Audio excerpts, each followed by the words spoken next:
On est en direct de la manifestation parisienne où des centaines de milliers de personnes défilent aujourd'hui dans la rue et quasiment plus de 2 millions partout en France.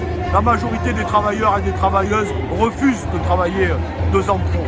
Parce que si le travail, c'est source d'émancipation, source de lien social, c'est aussi beaucoup de souffrance psychique et physique pour beaucoup de travailleuses et de travailleurs qui n'en peuvent plus arriver à 60 ans. Et donc, une majorité de gens ont bien compris.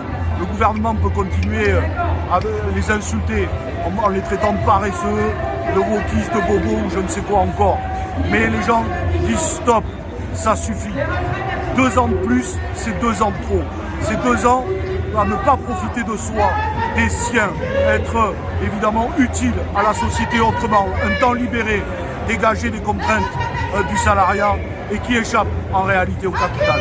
Et il existe beaucoup d'argent dans ce pays pour que chacune et chacun, après une dure vie de labeur, puisse profiter dignement de sa retraite.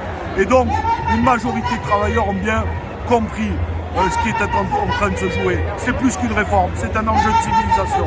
Parce que si on cède là, ça sera demain la fin des 35 heures. Puis le projet total, c'est de faire travailler les gens jusqu'à 67, 68 ou 69 ans. Et en réalité, à la fin du fin, c'est de remettre la main sur les cotisations sociales par une retraite, par capitalisation. Parce que ce gouvernement, même si c'est du défenseur de la retraite par répartition et d'un système solidaire, on n'oublie pas que c'est le même qui en 2019 voulait la retraite par points. Et donc tout le monde a bien compris ça. Il faut arrêter d'insulter l'intelligence du peuple.